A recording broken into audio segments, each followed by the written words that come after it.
Keep playing. Welcome back to another episode of Eagles Weekly. Here are your hosts, Brett, Haas, Mac, and Jack. How we feeling, fellas?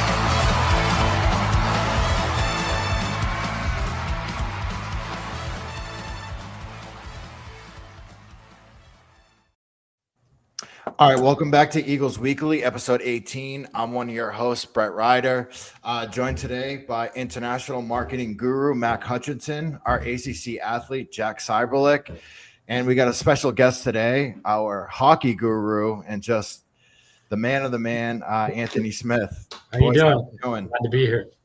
Thanks for having me. Of course, man. We figured, especially after the week of I guess like the turmoil within hockey the last week. I wouldn't even call it turmoil, just, a couple unfortunate losses in that 5-day period. It's definitely a good time to talk hockey.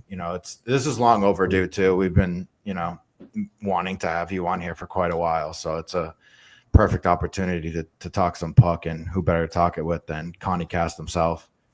Oh yeah, absolutely. It even feels crazy to say turmoil just because of how much success they've been having, like that just speaks to it.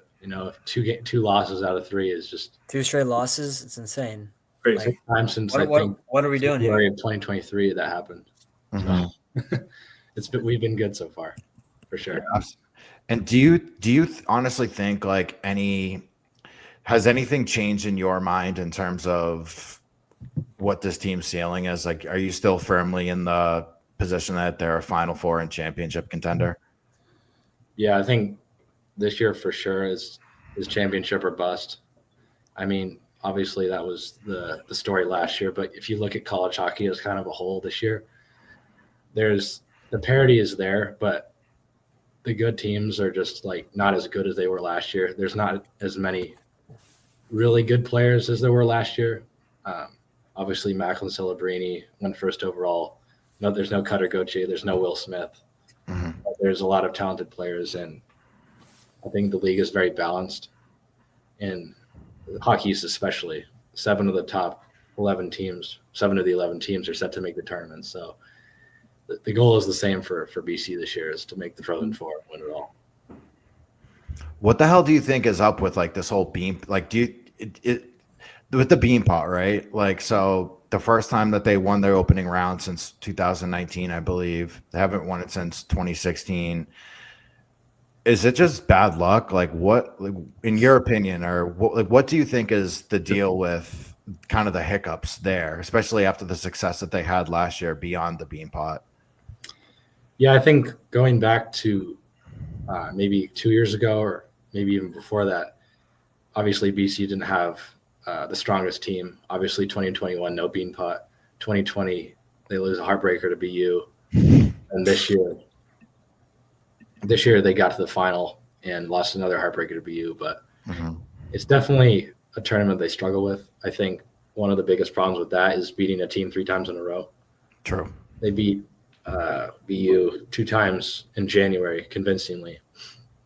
And just that third time, which I actually just recorded an episode of my show just before this. And I was talking to Brendan, my co-host, and we were like, man, BU really had, they came to play that game. And the one weakness that they had was their goaltending. And they got a guy come in mid-season for them and kind of just took the game over almost, Any counterattacks that we had, he was there to stop them. And obviously BU really capitalized on their counterattacks and put the game away pretty early. What is the deal with that with the goalie that came over? Like, I know hockey's different, but like, where did he come from? How does that happen? Like, do you have any knowledge of that, or? Yeah, so he was actually playing in juniors for the first half of this year. So juniors is like the step below college hockey. Essentially, it's in between youth hockey and college hockey. He was playing in Omaha in Nebraska. He's actually originally from Russia. So one thing that was interesting about him going to BU is that he had to get a visa to do so. So he had to go. He said this in the press conference. He went over to the Bahamas to get his visa. And enrolled in BU for the second semester and immediately started practicing, taking classes, and honestly dominating from day one. He was fantastic in that loss, despite the controversy. But yeah, the controversy, and then that was such bullshit. I remember I don't follow like hockey obviously as much as you do, Anthony, but I remember seeing the coach. Like what even happened? Like he came out for the lap on the ice, and then a penalty for the game. Like, shouldn't the coach know that, or is that something that's like kind of loosely enforced? And so technical kind of like not kind of a bullshit penalty in your mind. What do you kind of think about that? Yeah, so the protocol is you can't take the ice before the officials. That's just the way it is. Like the officials have to take the ice, and then the teams come out for warm-ups. He decided to take a rookie lap, which meant there's a lot of like it's a tradition that a lot of like new players, especially the NHL, do. Like for their first game, a player who's a rookie goes out and skates a few laps before his team. It's pretty cool, but it's really the only league that happens in. Like I've never seen it happen in college. None of us did until we saw Yegorov come out for his rookie lap. And it was when you saw that happen, did you know that was going to be a penalty, or were you kind of surprised? I did not know that. I did not know the rule.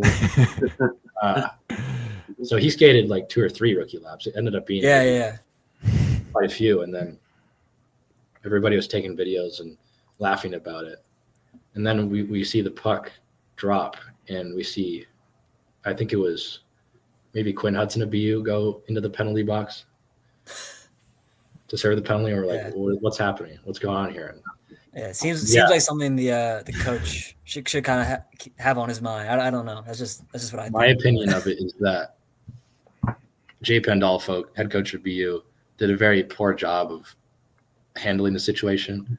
Number one, he should know that and inform his player to not do that, and to not throw the guy that's operating the door under the bus in the press conference. I think that's very give that guy a break.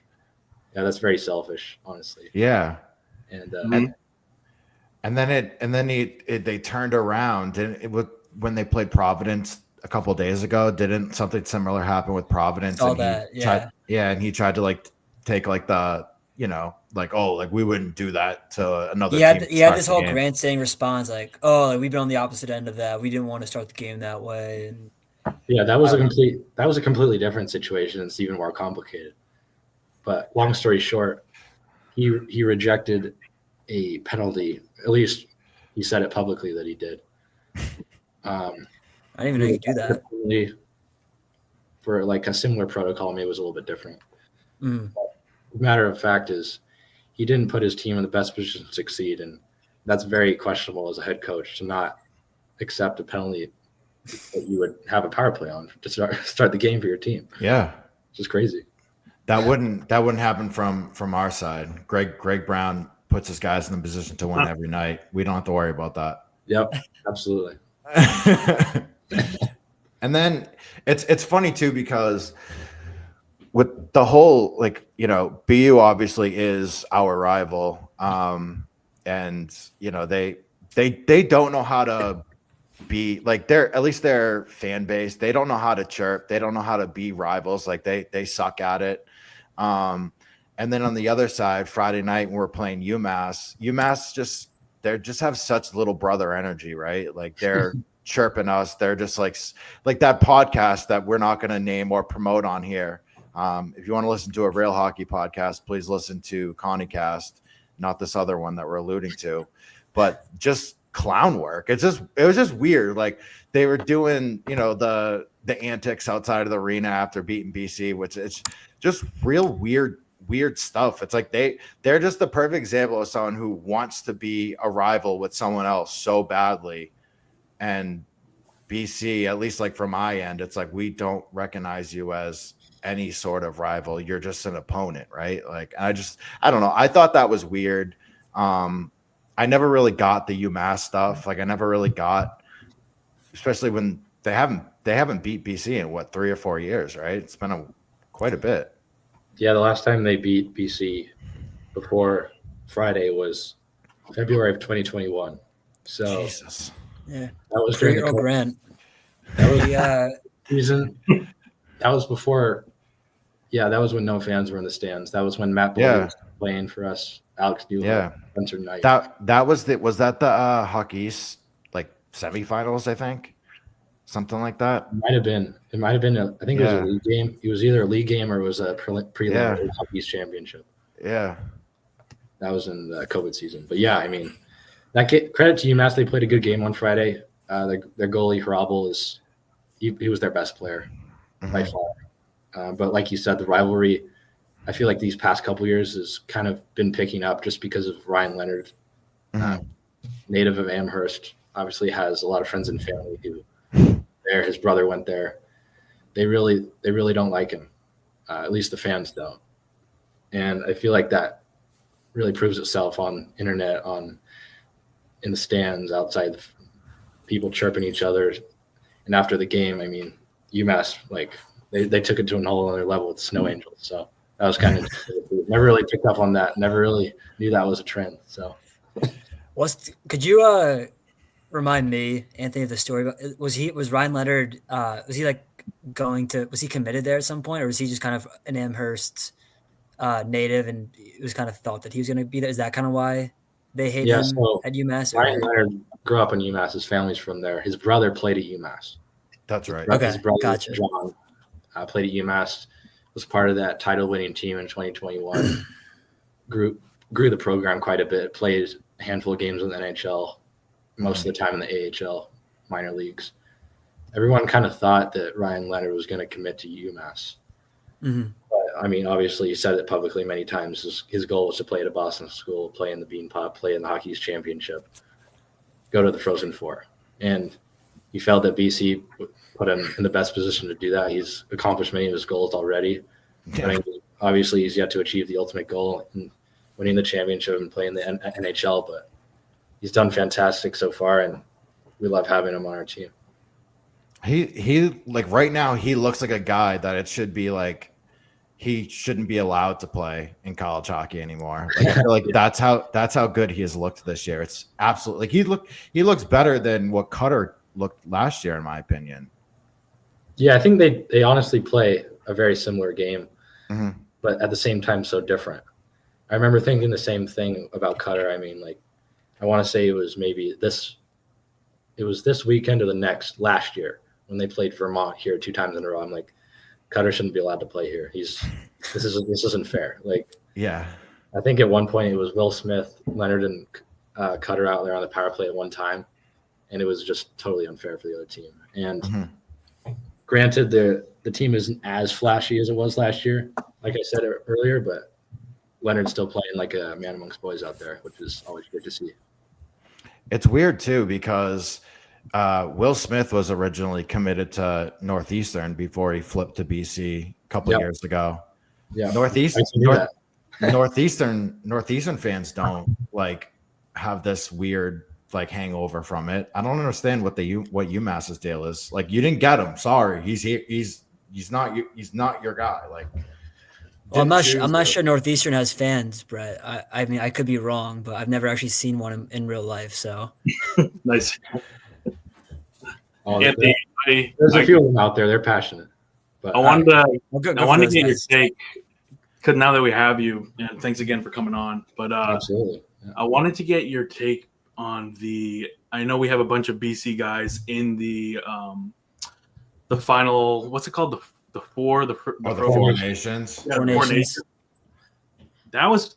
Can you just like talk a little bit about that? Because I feel like from like a sports perspective, like I love hockey, and I feel like that was something that's been missing for so long, like that rivalry game between like nations. I think it was back in like 2017. We haven't even had like nations play against each other. So like, just like kind of talk about how like I think huge deal that is for like getting, I would say, the non-hockey fans or like those like sports fans that like to get into them. And when we were just listening to like the Sean McDermott on the broadcast, being able to like talk about all these BC players and the impact they're having on NHL, it was just really cool to see. I just want to get your kind of take on the, you know, that whole tournament, and like also them taking that step instead of doing the NHL All-Star game, I think was such a huge step for the NHL as well. Kind of showing up the NBA and like what you probably should do on the middle of the season break.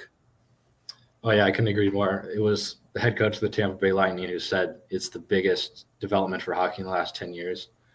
His name is John Cooper. He's won 2 cups. He's a legend. Yeah, like you said, no international best on best hockey since 2016. It's just kind of unacceptable for this sport and for the league in general. But now we have it back, and it's huge. BC has 3 alums who are currently playing the tournament right now. Matt Boldy, 2021. Or not an alum, but Yeah. 2021. Chris Kreider from way back in the day, like 10 years ago, and then 2012. 2012. Yeah. Oh, Noah I think he's Noah a Ranger. Hannafin, yeah. Hannafin played, I think, just 1 year in Just 1. Yeah. I think he was like a top 5 pick himself too. Yeah, 5 to 10 range. He's unbelievable. Yeah, they've all had major impacts in the tournament. It's so cool. It's going to be like right here in Boston on Thursday. I believe it's Thursday night, right? It's just Thursday night. Yeah. such a cool thing. I wasn't following it until like when I like saw everyone like tweeting, oh, it's like three fights in the first 9 seconds. It was so cool to watch, like just how the intensity of hockey. It's like playoff hockey. It's like one of those things where you don't see that intensity in any other sport but hockey. It was just refreshing to see that for like what used to be like a kind of throwaway all-star game. And it was funny, we had like the dynamic of the NBA like dunk contest and everything going on. Like no one like cared about all these other sports at the time. So it was just wanted to get you guys. Did you guys watch that at all, Brett or Jack? Oh yeah. Yeah, I watched the Canada game over the weekend. I didn't watch last night though. Last night was funny on the similar note because going back to Jay Pandolfo, he was there to greet the Swedish player for his win. I saw that. And hand him the award for player of the game, which I just thought was so ironic. Yeah. I did see that. And so fitting for how stuff has been going for him lately. No, the tournament's been awesome. Every BC guy's made a huge impact for their team. The Canada-US game was like up there with like the biggest ratings I've ever seen for a hockey game. Yeah, it was really cool. So many amazing young players too, and not to harp on the negative thing, but like if I know we kind of tried to skip over the Beanpot because that was just a crappy performance. Like when you go up 1-0, you're just thinking, man, it's finally happening.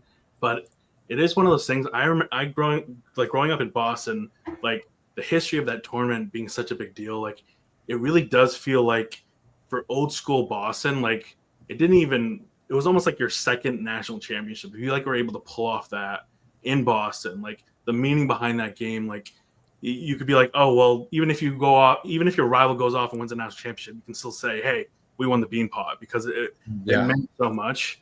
So like that was just another dig because when you're like thinking about this team and their run to the national championship, you're always thinking in the back of mind. It's like when Ohio State won, but they couldn't beat Michigan. It's got that like, I like that. It's got that feeling of like, hey, even if we pull this off, it's like, oh damn, like we didn't win the Beanpot. Like because I really do think there's so much meaning behind that game for the city of Boston. So I don't know, that was kind of my feeling behind it, and just like it hit you in such a.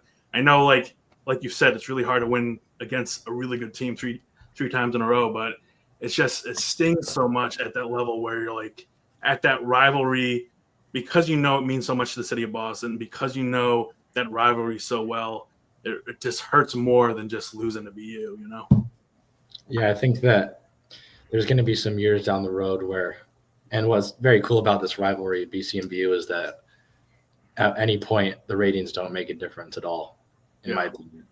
Like there's going to be some Beanpots down the road, I can almost guarantee this, where BU is going to be having a great season like we are, and we're going to come in and just catch them with their pants down, essentially. Yep. And I think it's going to be fitting, and like when and if it happens throughout the rest of history. But Beanpot's a special tournament. It's a huge recruiting factor for these guys. Oh, I'm sure. The guys that I've spoken to are from out of state. Lucas Gustafson, Hershuk. These guys are from California, Georgia, all over the place. They've all heard of the Beanpot. They all really take pride in in doing it, and Yeah. have it circled in their calendars for the whole year, basically. For sure. It's funny too because the last 2 years, it's been the unfortunate that BC is kind of like taking it to them, in January, and then the bean pot rolls around. Because I remember last year when I helped you with the media stuff last year, and Coach spoke about that as well. It's just like it's hard to beat a team 3 times in the matter of 2 or 3 weeks, whatever it was, but. And a team like team of the caliber of BU, it's not like BU is like slouches. No, they're not. No. They were top 10 this year. I think they were top 5 last year when BC, played them in the bean pod. So Yeah, it's a tough thing. And, I think this is a little bit of coping, but I think all we can really hope for is that the 4th and final time that we, can play them this year, is the hockey's championship or wherever, but hockey's tournament, and we can, put it to them again. So we don't have Will Smith to get a hat trick in the finals like last year anymore, but I'm still hopeful that we can take it to him again and take 3 out of 4. 3 out of 4 without a bean pot, it's not ideal, but I'll take it. Yeah, the hockey's tournament I think is underrated in this conference. I mean, or in this region in general. I mean, being champions of New England is pretty cool. Like champions of Boston is one thing, champions of New England is another thing. So, and even the atmosphere when we were at the finals last year I couldn't believe it. It was almost like a Bruins playoff game in the building last year. That was amazing. Yeah, that was really cool. Yeah, definitely my favorite game I think I've ever watched here at BC. So yeah, same. That's one of my favorite games too. It's just with the hockey team, the couple of years prior to their recent resurgence, and just how much they struggled, and they really didn't have like the marquee talent in the top 6 for so many years. They really lacked those multiple scores. Like for many years they were relying on like a Jack McBain to score every game, or a Mark McLaughlin to score every game, like guys like that. But now with like the kind of the wealth of talent in the top 6 and and then the back 6 that they have, it's just amazing. And it all starts and stops with goaltending, as we saw in the national championship game, unfortunately, last year. So having a guy like Fowler, who's just nails night in and night out, that says a lot. We hadn't had that since Spencer Knight before that. So that changes the whole dynamic of a team itself with the goalie. Yeah, I couldn't agree more. I mean, from I think the years 2015 to 2019, like you said, BC was relying on Alex Tuck, Oliver Wahlstrom, to do the majority of the heavy lifting on offense. They were always a defense first team, I think.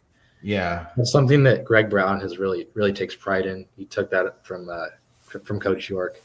Obviously, he was a defenseman, played for BC, played in the NHL. He really takes pride in recruiting from the back end. And you see that through this recruiting cycle that just passed. Signed a whole bunch of defensemen. Not signed, but got a lot of players to verbally commit who are defensemen. Got another goalie. Got just a bunch of people who take their 200-foot game seriously and take pride in defending, keeping the puck out of the net. How is the recruiting coming up? Do you think that it's as talent laden as it has been the past couple of years, or? I think that this last couple of recruiting cycles were a little tough on BC. Obviously, I'm comparing it to the best of the best. So yeah, that's not fair to other schools, but next year, I think it's going to be a transition year for them. Okay. They're going to have obviously quite a few guys leave to go play in the pros. And they're going to bring a few guys in who were playing in juniors, like I just said. A lot of people who may not have the most offensive impact right off the start. Yeah. But next year, we're going to have a really good decor. Our defensemen are going to be just as good, if not better, or somewhere around where they are right now. Yeah. The goaltending, I think we might, if Fowler leaves, I think we might be getting maybe a split goaltending situation. Mm-hmm. Obviously, our backup is Jan Korek. He's also great. He's really good in this preparation. He's a really smart guy. Comes to the rink every day with total focus, and his numbers are really good right now. Even though he's only played like a handful of games, but yeah, I mean, he is solid start too. Yeah. Offensively, it's not going to be as good next year, but defensively, it's still going to be really good. Really good.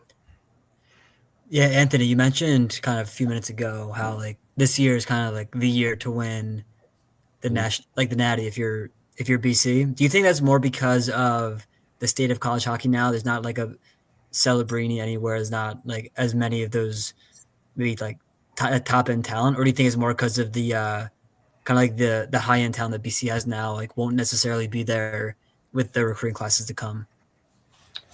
I think the thing that BC has in their advantage this year is so many guys are battle tested. Yeah. We were fortunate enough to have two gold medals have been won by 6 players in the last 2 seasons. Yeah. Actually, I'm not saying that right at all. But we've had several guys. Really good. We got winners. Yeah, we've had several guys who have won 2 gold medals in the last 2 World Juniors. That's really cool, and I really think that they all have experience in big games. A lot of them played in the national championship last year, Hockey's championship last year, obviously World Junior gold medal games, and hopefully that experience, despite being one of the younger teams in the nation, kind of gives them an advantage down the stretch here as we move into springtime hockey. One of the last things I wanted to get your opinion on, so Hagens comes in as the consensus supposed number 1 overall pick. I think that it's taken him a little bit of time to really adjust to college hockey. Yeah. Do you still like what you see out of him? Do you think he stays? Do you think that he's going to be, I mean, it looks like he'll still be like a top 5 pick. Like, would you consider him underwhelming, right where you'd expect him to be? Like, what are your kind of thoughts on him now? I think this is just where I anticipated him landing. I think that it's unfair to put the expectation is that everybody's gonna be like Will Smith and score 71 points in their freshman season. Sure. His game is a little bit different. He's much better on faceoffs, and he's much better in the defensive zone right now, and he's a really good skater. So I think that Hagens is somebody that some people may have had unrealistic expectations for. I think it's going to heavily depend on who drafts him this summer to whether or not he stays at BC next year. Yeah. That's going to be really dependent on the team. I think right now is the best I can say is it's 50-50 shot. I think one thing that Hagens would really need to improve on is just getting bigger, getting stronger, getting harder to knock pucks off of that type of thing. And it really helps that his brother's here, honestly. Yeah. The other day, I think, or maybe it was a month or 2 ago, my friend Brennan, my co-host, was walking by the gym, and he saw the Hagens brothers working out. And Michael Hagens, who's a defenseman for us, was chirping James that he couldn't bench as much as him. And I think that's great for the team to just have 2 brothers who kind of motivate each other and feed off of each other's energy and show up to the rink every day and having fun, Yeah. They're not just checking boxes, they're Right. there fulfilling their development. They take it seriously. They're not rushing anything. They're really smart players. So I think his brother plays a huge part in this. So do you think that there's a chance that he could come back next year, or do you think he's one and done? I think there is a pretty good chance that Hagens comes back next year. Yeah. That'd be great. Yeah. We Obviously, definitely need him. You can take receipts on that if you need to, but Yeah. We will. Anthony, I'm gonna let you go because I know you got somewhere to be. But for the listeners, please tell them 2 things. Tell them where you're headed right now after this. and then, tell them, drop the podcast and where they can find you on social media. Yeah, I'll start with that last one. I mean, you can find my show at ContiCast on Twitter, at ContiCast BC on Instagram and Facebook, if anybody really looks at that. But yeah, would love to have as many listeners as I could for the hockey show. I cover a lot of the same points that we discussed today. Try to have as many players on as I can.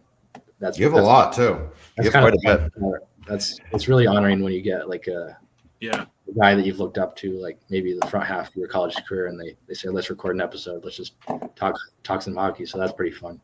Yeah. Do a lot of those. Expect another one next week.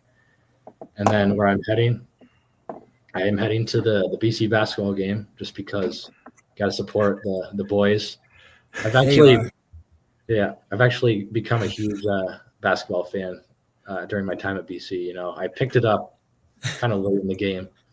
I always followed it growing up, but like now I'm like really into college basketball. So. It's a really interesting way to pick up college basketball fandom, being at the one school that hasn't made it to really 15 years. But yeah, dude, just sitting courtside and just like seeing the game that close. And, I completely agree, Anthony. Yeah, the speed that these guys play at, even like a team at BC is just it's like so entertaining. Like, my goodness, like and you can walk in 15 minutes late like you're about to and get courtside seats if you want. So my buddy's got a seat saved for me. It's gonna be amazing. Yeah, there you go. I'm watching on TV right now, so I'll keep an eye out for you. What do we got for a score? I think it's 5-4 BC at the First Media. We're in it. All right, Anthony, get over there. Thank you thank you for that. I need you. I'll text you in a little bit. It's been a pleasure. All right, later, man. Bye, guys. Thanks, my friend. So that was Anthony of ContiCast. Make sure you guys please go check him out. He does a phenomenal job. He gets like player interviews out the wazoo on there. The one thing I'll say about Anthony too, he's a great interviewer, which like I'm trash at giving interviews because like I cut people off or I say like, where like Anthony will ask a question and then let the player kind of breathe. Good questions. I struggle with that. I don't know how to ask a question and then just like be quiet. Next time we have someone on, which name redacted, who is supposed to come on has since has ghosted me. So we'll work on getting some other people on. That might not be his call either. I feel like there might be some behind the scenes discussions going on that end. Gotta be. Yeah, we might have got blocked there or something. We might. We're not show friendly. Our program friendly. We might not be a program friendly show.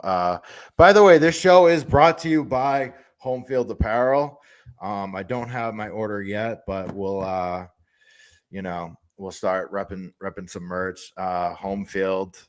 They have some of like the best college sports stuff. That they really specialize in a lot of like the retro type logos for college teams. So, specifically for like, those are cool. Those sold out quick too. Let me tell you, those sold out quick. I went on there trying to get a large by like noontime. They were gone.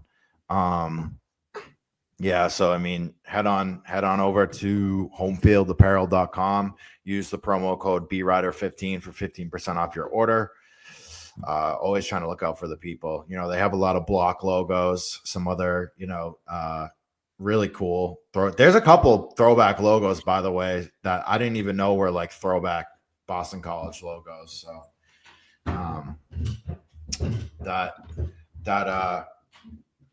that's pretty something is what I'm trying to get at. Good segue here. I think we all know the news about our new appointed leadership incoming for, I believe, 2026. New era. Not the hat. Father Jack will be coming in, and it's not Jack Cyberlick. Jack Cyberlick will not, unfortunately, be. No caller from me. No caller from me. Father Jack Butler. Yeah. First order of business for him should be to bring back the retro logo full time. We'll see. Then fix the basketball team. Beggars can't be choosers, though. So if he wants to do the basketball team priority. first, then a little retro logo, I'm down with that. Thoughts? Yeah, I can go. I go first. He was I was kind of expecting. He was one of the main names tossed around, and in talking, I haven't talked to him directly, but I've been in the same room as him a few times when I was a student athlete at BC. Yeah, he did a lot of he did a lot of a lot of services for the athletes, things like that. So he was always very sports was always very front of mind for him. So when he was kind of announced, or when his name was floated around, he was kind of one of the one of the ones I recognized, one of the ones I wanted to really be up there for consideration. So I think it's a really positive hire for BC if you're talking about it from a athletics standpoint. I don't know specifically what he's done, actually done to, if anything, to support this, but I know he's always been in and around the athletes, the athletic department.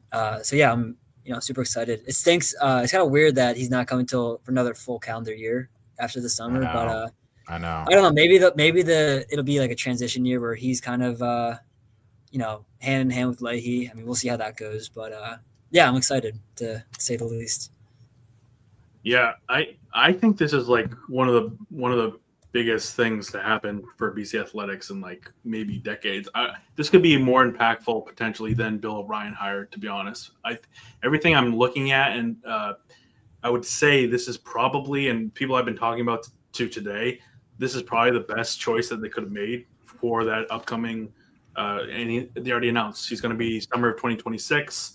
The new president of Boston College, and the cool thing to know about Father Jack is that he was the chaplain of the BC football program all the way back to 2010. So he's been an advocate for that specific program, which is the biggest, obviously, program for BC athletics and the moneymaker. And the other thing is he was very integral too. He's been on, the search committees so he was one of the advocates saying how incredible of the candidates they had when they were looking for Bill O'Brien. And he was an advocate saying that Bill O'Brien is the best hire that they could make. So I think he's already been such an integral part in not only bringing Blake James, bringing Bill O'Brien here, but starting to make those reforms and modernizations to the program. So I think this is a grand slam decision for the board of BC, and it'll be interested to see. I'm going into this very hopeful, but there's so much. I think the most exciting thing is that in college you have the most uncertainty in college football right now. If you're talking about this strictly through BC football lens, so to have someone in here that's more of an advocate for BC athletics, especially is such a fan and a person that is an advocate for BC football, that's going to be huge when we talk about potential realignments or super leagues or funding, which is the biggest thing. Super excited about Father Jack here. So yeah, I'm happy to dive into a little bit more, but I think everything that I've read today and talked to some people is this is the best hire that they could possibly made from a BC athletics lens. And then for BC football, this just gives Blake James and Bill O'Brien more bandwidth to be able to do all the things that they want to do. And these are things that have always been for years. We want to do these things, but without the funding, without Father Leahy, actually they've been handcuffed, writing the checks, that it's not gonna happen. So all these things we talk about with stadium renovations, with NIL, with the tailgate experience, all these things that have never changed forever, at least gets you excited about the potential for some of these reforms and getting it to a place where they can compete with Boston pro sports fans. I think one of the things too is it's not so with what's his name, Father Leahy, Father Leahy's too involved as a president. he doesn't care about sports. Whereas, with Father Jack, it's almost like, if he's going to be involved with sports and actually cares about sports, it's a very, good, situation for the athletic departments, because I think that's just more support for them. So I think it's a win-win either way. And then kind of like you were saying with Blake, I really do think he's going to support him in the way that he's going to let him do his job and make the calls necessary in order to kind of bring, the athletic department to the next level. So I think it's a very important hire. I think it's a imperative change in leadership. We've seen where BC has kind of fallen, under Leahy over the past 10 to 15 years. So kind of like the change of guard, I think it's only going to be, better for them. And it's going to really give, the school a lot more support, from the board of trustees, where they haven't really had that support in the past. It's cool to see like the player support too, because there's a lot of players that have been reaching out and saying how good a hire this is. There seems to be like uniformity, like of like being happy about this decision. And then you even saw like Jared Dudley tweeting a positive tweet when about this decision by the BC board as well. So we have a lot of alumni and just even current players being very positive about this. So like when you think about huge decisions, right, like potentially like replacing Earl Grant, like this is a huge deal because it's not going to just be a Leahy decision. Like they've announced it, and who knows, Father Jack might be making like that final call now because he's going to be using the next year to basically transition into his vision for Boston College and BC Athletics. So that's huge news for people that are looking to turn around this basketball program and to make improvements across the board and to really like care about winning, because like Bill O'Brien said for the football program, it's like if you're not going to win, no one's going to show up in this town, in Boston landscape, the New England landscape. If you're not going to win, no one's going to show up, no one's going to write about you. So I think from the nice thing about Father Jack is you understand. He seems to be a person that really cares about winning and being competitive with all his teams. So yeah, that's exciting, prospect for us fans. Yeah, I think also like not even specific to like the football program or the basketball program, but when you're kind of hate to say it, but like a fringe Power 4 school, like private Catholic school like BC is, you're in a tough position to compete at all. So when you're handicapped by leadership that is not necessarily aligned from the top down, from the president to the AD to the coaches, like you're just making it harder on yourself than it has to be. So, while like kind of the narrative is like Leahy cared more about academics and sports, didn't really care about sports. However, true that probably some level of truth to it. I don't know what the whole story is, but when you have a guy like with Father Jack's reputation, his kind of his love for kind of sports, and he cares about that. That's just opened so many doors, I think, for Blake having a guy that he feels like will give him all the resources, the assistance, the support that he needs to make whatever changes that he sees fit, whether it's hiring new football staff, new basketball staff, getting, reviving or supporting other programs within the athletic department. So, and especially with realignment, always looming. It's been a big thing 2 years ago. It's probably not going to, leave anytime soon. The president of the school, along with the athletic director, they're the two people that are going to be most involved with that process. So having two guys like that on the same page, when you have, if the Big Ten comes calling, if the Big 12, whatever happens with conferences going forward, it's important to have, those two guys on the same page, which it seems like is what we have with Father Jack and Blake James. That's a great point, Jack, because I feel like when you talk about the structure of colleges and athletics, there's only two Catholic schools that are Power 5 schools. It's us and Notre Dame, right? And you have what Notre Dame does, but if being a Jesuit school, right, you got to keep that. It's impressive that you got to keep that Jesuit tradition, but because we are a Catholic school and you're competing against these massive state schools with massive student bodies, right, there's a disadvantage not only there, but with funding as well. So BC has a lot of disadvantages, and then you combine that with this being a very pro sports town. So you like having anything from the top above that head coach making decisions and trying to, make developments in the program is difficult. And I think Leahy coming in and understanding a little bit more that, being a little more active in that space and being like a rep of the BC football program for all this time, I think is like a huge deal. And like you said, like the funding, you have someone at the top now that is now going to make decisions about what they do with these billions of dollars of endowment, right? Being able to finally, okay, yes, maybe we're not, funding all these things are really important, but having someone that understands, hey, the BC brand and bringing more money into the school, like actually athletics is a huge part of that. And you have someone that finally understands, hey, the more and more we actually lean into athletics is actually going to help us fund, Irish studies, so they both can work together to help the school, to help the brand and everything that they're trying to do. Bro said Irish studies. I love that. Hey, I mean, people forget we're the Irish Catholic school. Notre Dame was founded by the French. We're the Irish Catholics. Yes, so we are. Yeah, we're not. It's one thing that I'm like kind of not curious but wary of. I don't know where Jack went, but he's a little busy. So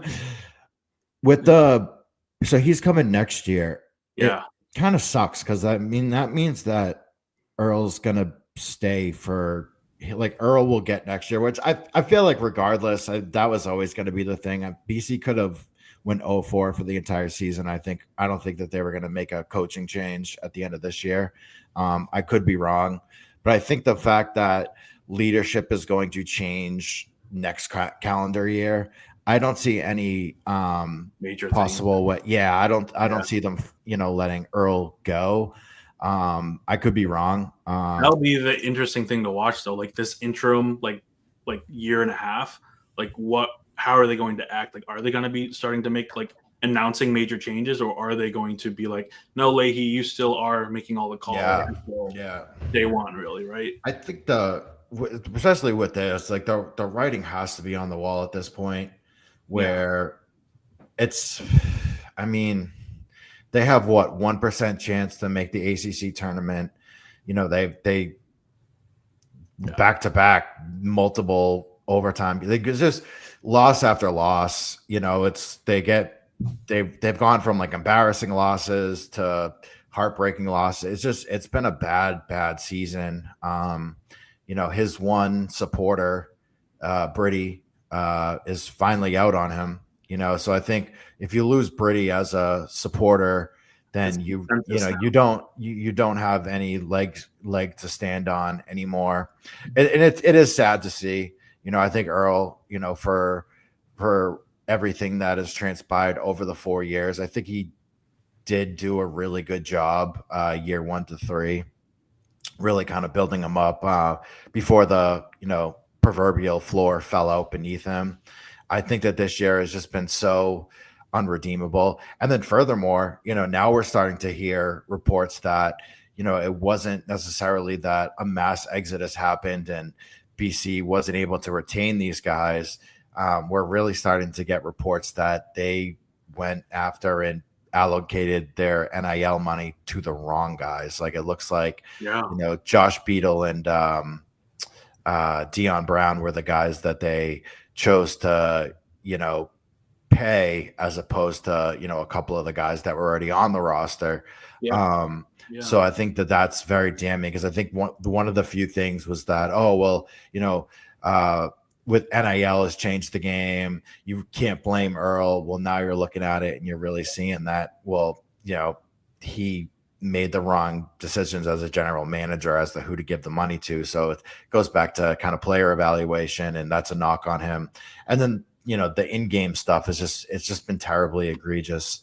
Even in the triple overtime game against Syracuse, coaching staff, that coaching is what ultimately sent them to 3 overtimes and lost them the game. And then they blew the Notre Dame game last week.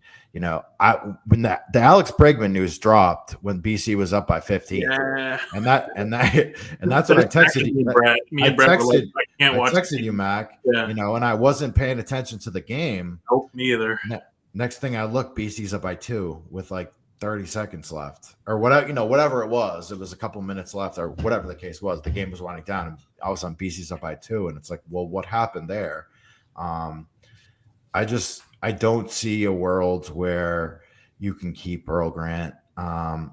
It all has to fall on him, and I think at this point it's rightfully so. I don't see the strengths outweighing the weaknesses here. I think there's a lot of weaknesses, and there are a lot of deep-rooted weaknesses, within his coaching philosophies, which that doesn't mean he's a bad person, because he's a great person. But I just think as the coach here, I don't think he's the right type of coach to really,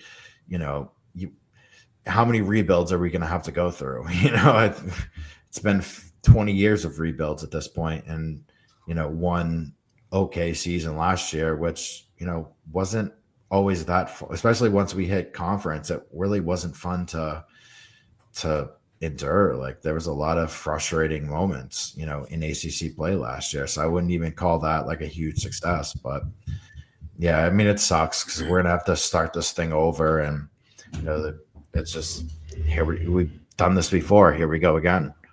I feel like it's so frustrating because, like you're saying, Brett, like there really isn't that much strengths. Like, I'm just seeing weaknesses. Like, even like when you're talking about it, it's like the end game is bad. The GM, he's a bad GM. He's like, the development's questionable, right? And then, but it's determining which players to invest in is clearly a problem. So it's like a slam dunk. Like, we got to move on, right? And then we're in this very bad position now where it's like, okay, do we keep doing this for a year, even though we know it's wrong? It's a bad decision. So it's all the fans are just waiting for, when is that going to happen? It seems inevitable. And then it's about, are we going to do this now? It seems like you just got to do it, because if this is an inevitable thing that you got to move on from, it's like, even if it is going to be, and now with this announcement with, Father Jack, maybe this is something where you've got to come in and start this search as soon as possible and make moves, because seems to be no other option from my perspective than that. And it's like, just delaying it because of money. It's like, that seems silly, because you're losing so much more money by having this program, which is a money-making program, like so bad, and having empty seats day in, day out, to the point in which, like, Anthony's probably going to be like one of the few people at the game tonight. And I don't even who's watching this game right now. We're on this podcast because there's not that much interest. So it's just frustrating, I would say, from a fan perspective. Yeah, Mac, I will say, for the record, I am watching the game. I have it on. What's the score? That's why I keep glancing over. We can rely on Jack. BC is up 17-8, I believe. They're defending Virginia Tech pretty well, but they just couldn't extend their lead very much. But yeah, about the state of the program. I mean, I don't think the school president changing changes the calculus of whether or not they move on from Earl a ton. I mean, like, I think the school president, they may look at the macro view of a season and say, oh, Earl won 13 games, 16 games, 20 games, and then lost a bunch of guys, wins 14 games. And I don't know if they see that as justification enough to, foot the $2 million or the however many millions of dollars it would take to buy him out. But I mean, we obviously see the game in, game out of like, oh, he doesn't use his timeouts. He doesn't, he doesn't have good sets. His offense relies too much on, guys making tough shots. Like, we see that. It's got, like, people the fans that watch every game, like, see that, and they see that this obviously is like not the direction that you want your program to be heading in. But I think, I don't know if that is necessarily justification. Maybe if we go 0-20 in the conference this year, that is, they leave them on the tarmac in Pittsburgh or wherever. Maybe that happens. But, like, I don't know if this year going, whatever we end up going, like 13-20 is going to be like enough of a catalysts to fire Earl when it's like it's his first year of ultimately from a macro view not improving. So Yeah. that's kind of like where I kind of agree with what you said in the beginning, Brett. Where I don't think it's going to be this year, but I don't think the president changing or being announced to be changed is really going to change that. I think that's kind of like where this is trending. I think. Hope you're wrong, Jack. I know. I mean, I know, but I just don't think they're going to spend I the feel millions you. of dollars on. Yeah. I think. What? Yeah. No, that makes sense. I think. Unfortunately, I do think Jack's right on the money with it, with that line of thinking. Yeah. Unfortunately, or fortunately for Earl, but unfortunately for us. Yeah. Yeah, and I mean, I don't who knows what this team looks like after this year. I mean, I can't imagine Donald Hand is going to stay. I imagine he goes to a competent Power 5 school. Yeah. We'll see who they want to cut, who they want to let go, who they want to bring in. But, but I mean, if next year is kind of along the same lines of this year, I think that'll be enough for sure. When he has 2 years left on his contract after next year, but I just think you're too close to your first 20-win season in X amount of years. While there was, albeit it was an underperformance considering the talent, but your first 20 years since 2011 or whatever, and you're too close to that and too far removed from what the buyout amount entails. It's 3 years of paying 2 coaches' salaries basically. So I think it's a really tough spot to be in as a fan where you're watching every game and seeing the writing on the wall where it's this is not our guy, but from a program and a president's perspective, it's just not. I feel like it's not in the cards really. I mean, what you're saying, Jack, makes sense. I mean, because it is crazy to think, guys, a year and a half ago, everyone was saying extend Earl, and everyone was fine with that, right? And then you had Blake James extending and announcing that, and people being like, "This is a great decision." So it's it is a tough thing, but it's as positive as that was, it's so obvious now. So you're just, I guess you're trying to wrap your head around that fact, and then just where it is right now and the outlook, because it looks like the chance of getting to the ACC tournaments very little, and that is for a development team, that's everything, right? You're gonna have a whole team of these players that don't even get tournament experience, and then you're going into the off season. So it's this is brutal. It's a brutal position right now. I don't know. And you got poor dudes like Jack who just have zero, tournament fun in their college career, for their own school. It's about 4 generations of guys that haven't seen it. So I mean, I will say there have been talks of expanding the tournament to 70 from 68 to 76, but I don't like that. While that would help BC in the next 5 to 10, I don't like that at all. No. It's just going to reward mid Power 5 teams. Yeah, I don't know. Right. But, I don't like that either. It's not. Yeah, but we're not even in that. But yeah, I mean, what we could say about that. Yeah, but I mean, just from the fans' perspective now, it feels pretty rudderless, the program. Yeah, sure. I mean, we'll have 2 months down the line, it'll be mid-April. We'll know who's transferring out. We'll have a few guys that are transferring in, so we'll have a better idea of what that looks like. But yeah, I mean, I saw someone saying on Twitter that I don't know if this is a burner bullshit or not, but Blake James is identified top candidate for the men's basketball position. I'm sure Blake is having those thoughts, and he's doing his due diligence on sending out feelers. And a positive note, I do think the same way the same way Bill O'Brien energy just came out of nowhere.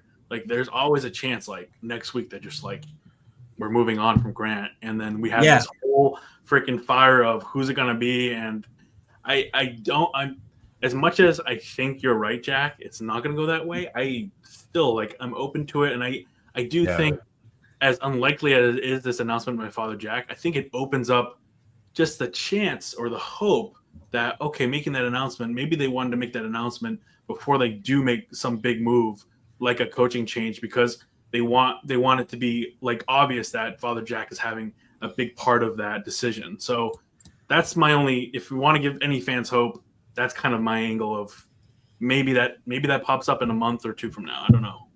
Yeah, but like realistically, like football had Bill O'Brien, who's a Boston, like from the area, Boston guy.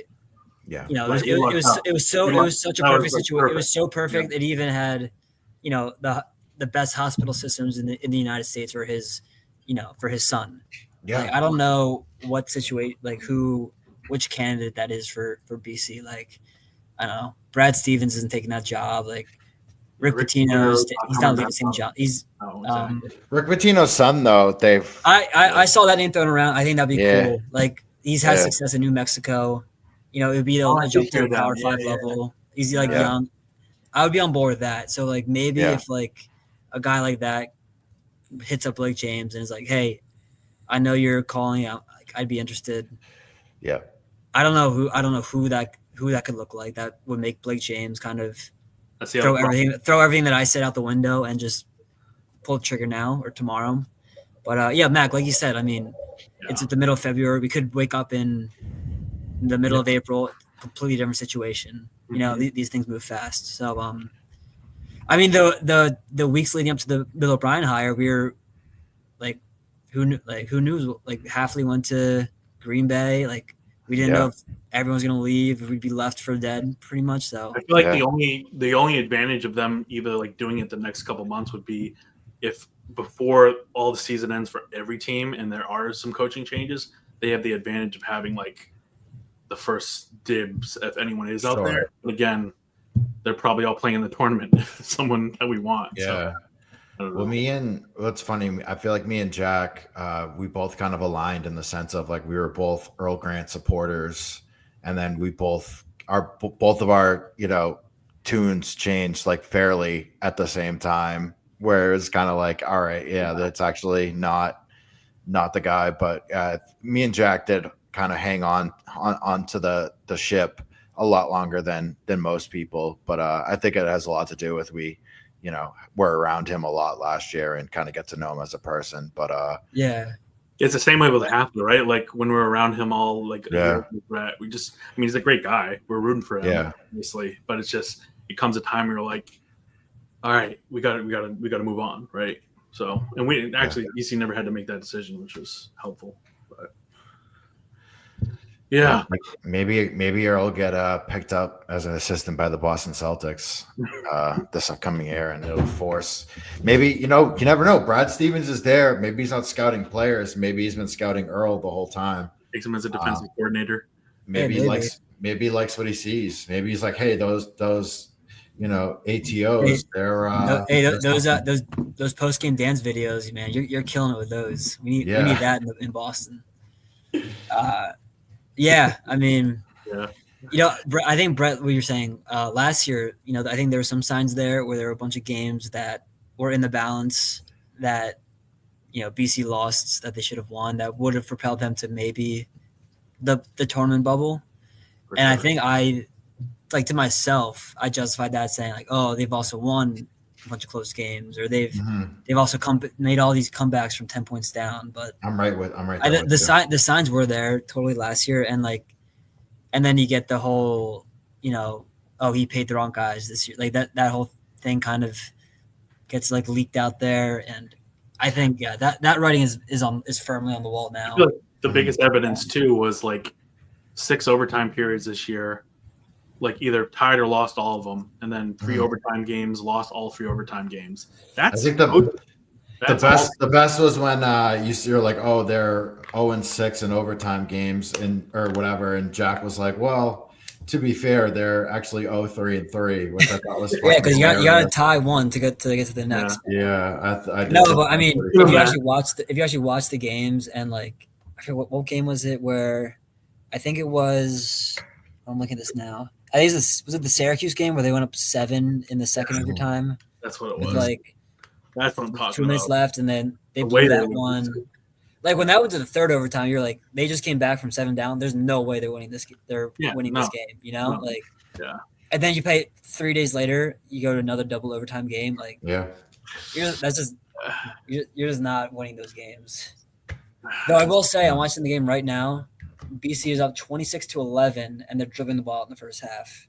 Yeah, they look So, good. There's this 33 would seconds. be a hell- 33 This seconds would be a left. hell. This would be a hell of a loss if they. If they 11 fell. points is pretty gritty. I like that. And the fact Yeah. that they've held Virginia Tech to potentially 11 points at halftime. So I don't know.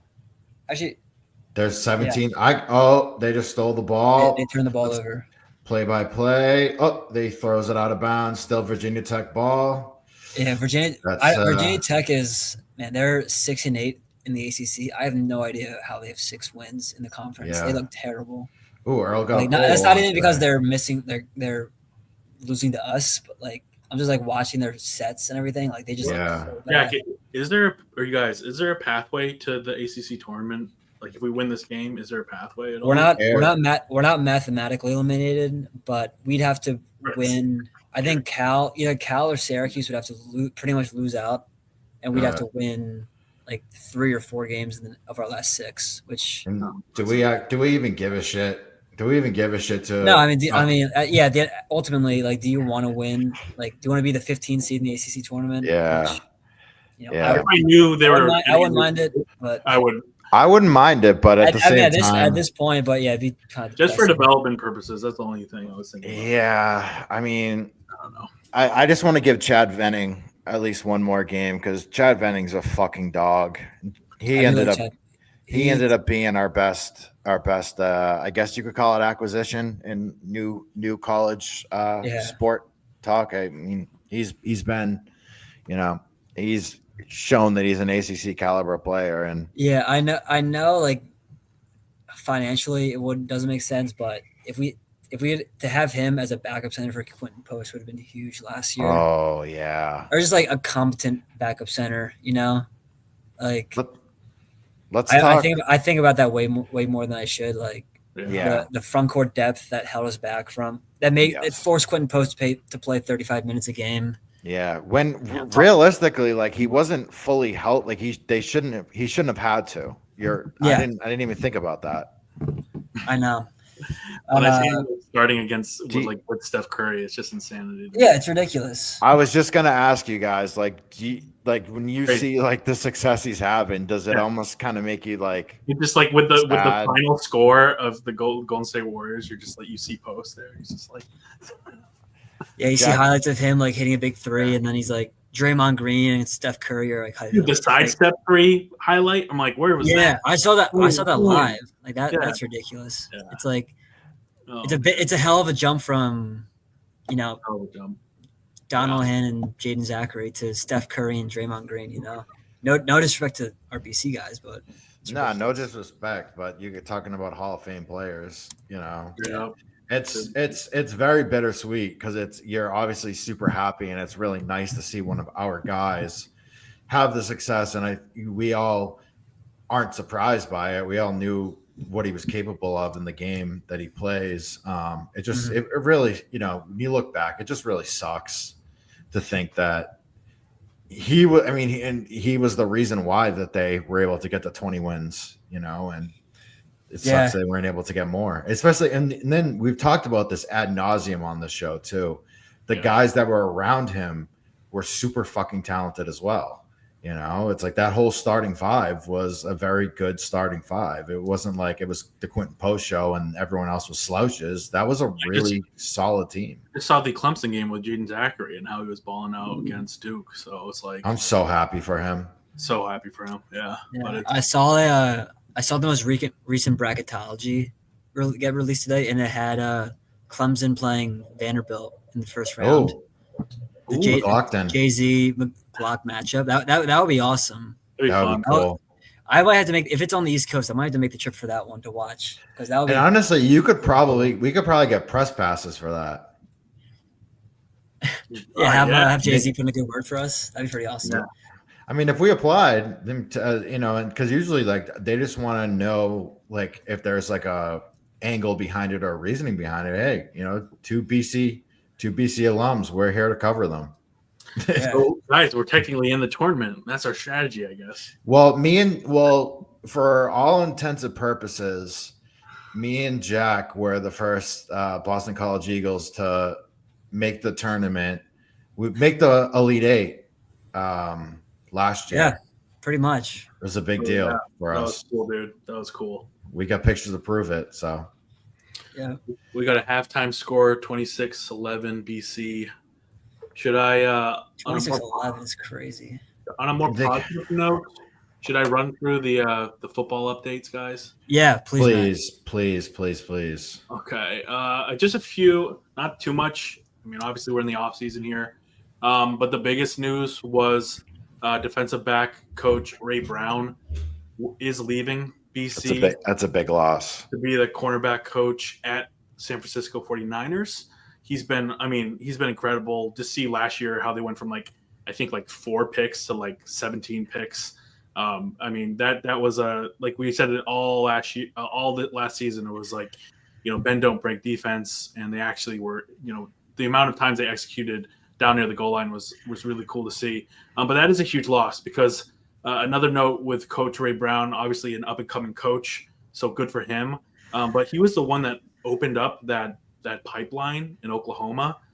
So obviously the 25 class, we have Shaker Rising, the quarterback coming in, super talented, and then his teammate Ashton Cunningham as well.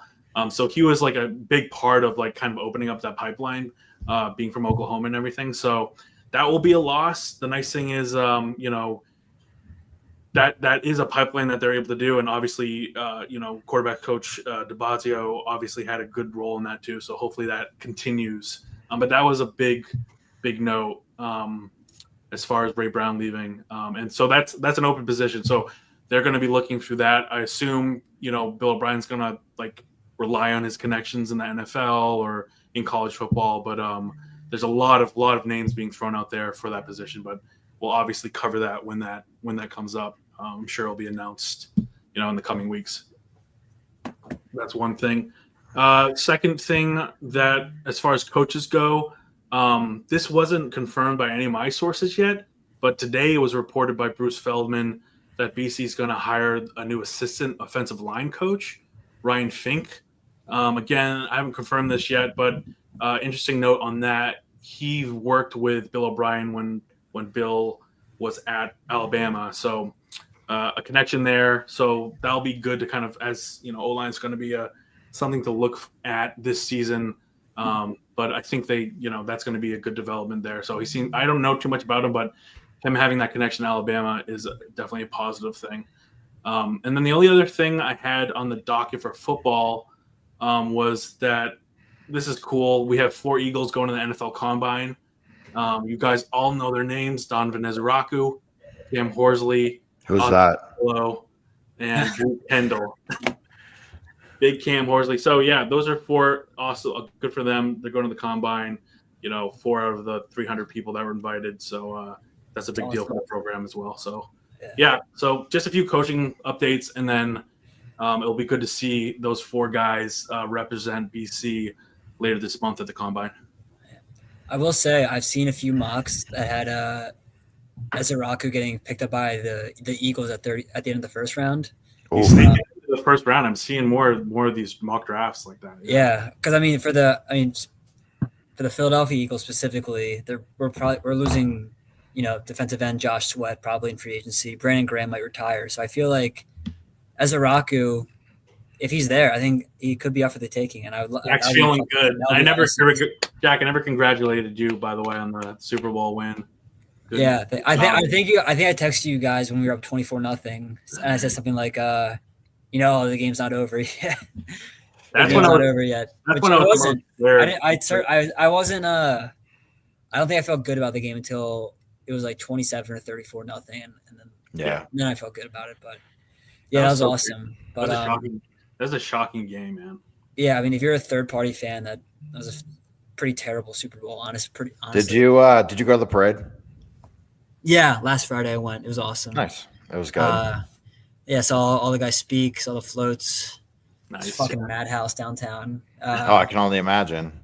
Yeah, well, no, it was sick. Now I've been to 2 parades, or I guess 3 parades if you count the Phillies in 2008. But yeah, 3 parades, which it's a good amount. It's no Boston, but catching up. You're catching up a little bit, almost. Yeah, we'll see. Yeah, it was a blast. I mean, watching the game was a blast. The parade was a blast, and hopefully the draft is a blast if we get as a Rock at the end of the first, which would be pretty awesome. But That'd be pretty sweet. That's fantastic. I didn't hear that mock draft. That's really cool. I from a Patriots fan perspective, I was watching that game like just super excited that Mahomes was having a horrible night because from like a GOAT perspective, I was like, this is fantastic. you have your narratives to push. The same with you, Jack. At 24-0, that's when I was like, man, this I got scared all of a sudden because I was like, if he comes back, then they can be like he has got like a comeback win as epic as Brady. So I was like, this can't happen. But but other than that, it was a fun watch. And that definitely crossed my mind at 28-3. Yeah, 23. I'm like 24, 25. That's pretty similar. Yeah. Very similar. Too similar, but didn't happen. So nope. Happy with that. Yeah. And then you guys have it here in the notes. I'm admittedly not a big follower of the women's lacrosse team. I didn't realize that that was a monumental win. Yeah, Brett. I think like I've been following this team. I really like this team. I gotta start throwing some articles up on Eagles Daily. Please. Team. But yeah, number one. By the way, Boston College women's lacrosse is ranked number one. They traveled on the road to number 2 Northwestern. Northwestern had a 47-game winning streak over the 4 or 5 years going into this game, and they won. And again, people not following the program, BC's been to the championship game 7 years in a row, and they won in 2021. Obviously, they won last year. They're looking to repeat this year. Everything's looking like, and again, I can't talk better things about this program, but I want to give a shout out to them because they pulled off. It's looking like they're in one of the best positions going into the season to repeat. So it's definitely a program similar to hockey that this is a program obviously going to go on a national run here. So if you're interested in all, it's a really cool sport. I remember going last year to the game that they had in Alumni Stadium, and even if you don't know anything about the sport, the women athletes are just absolutely incredible to watch. So if you want to get into it, it's super cool. But I'll throw an article up there soon, and so watch out for that. Charlotte North, I think she just won the championship for the women's lacrosse league. Yeah, for the Boston team. Boston Guards, I think. Yeah. Yes. Shout out Charlotte North. The lacrosse men's and women's championships are always on Memorial Day weekend, which I always go down to the Jersey Shore for. So it has become a tradition, since BC has kind of been in it the last 7 years. To, I go down there, I watch the semifinals and then the finals. I've watched BC lose most of them until last year in 2021, I guess. But it is amazing they've been to 7 straight national championship games. It's insane. Yeah. I do see, Mac, you have them here. They're 3-1. Do you know who their loss was to? Oh, that was a typo. They're 3-0. Yeah. Oh, okay. I was gonna say. Yeah. They're 3-0. Not my team. Yeah. And they just played the team that probably had the best chance of beating them this year, to be honest. And they beat them at home. That is interesting how the season starts in February. So you got the teams in Boston and Chicago with Northwestern inside. Like they're playing. BC's playing Fish Fieldhouse, and then. That's the one bad thing. Like when there is a snowstorm and they play in the Fish Fieldhouse, which that's great that they have that ability now. With the but then no one can go and watch, But it's closed, but not the fans. So that's definitely frustrating because obviously they're one of the most, objectively the most successful program in the last 10 years. So, easily. Yeah. So that's a tough thing for fans, but they have a great community of fans there. So it'll be nice once fans can go to those games. So. But any other final thoughts before we wrap up here? Not me. I think we covered a lot of ground tonight between Father Jack, hockey, some classic Earl Grant discussion, football updates, women's lax now. Yeah. Good show. Action packed tonight. Action packed. I think the last thing I'll say is I've been pretty vocal about trying to get BC football specifically. I think there's a space there to get them to be that like fifth like team to root for in Boston. Obviously we're a pro town. You're not going to be able to compete fully with like the Red Sox and the Bruins and the Patriots and the Celtics, but BC football, the more it goes in this professional direction, there's hope now for us to maybe fill that space and that void, because with Father Jack here, I think there's hope that you can at least move the pendulum closer to them understanding the reality that college football is a pro sport now. And then if they can lock into that reality and improve everything, I think there really is a potential for them to be a consistent team for Boston fans to root for. So excited about that. Absolutely. And I think that's a good note to end on too. I appreciate Anthony of ContiCast coming out to talk some hockey with us. It's officially trophy season, which is underway. You can follow us, obviously, Eagles Daily BC on all the socials, or Eagles Weekly for the podcast on all the socials. But yeah, with that, I appreciate you guys hopping on again and being as enthusiastic as always. And go Eagles. Go Eagles. Go Eagles.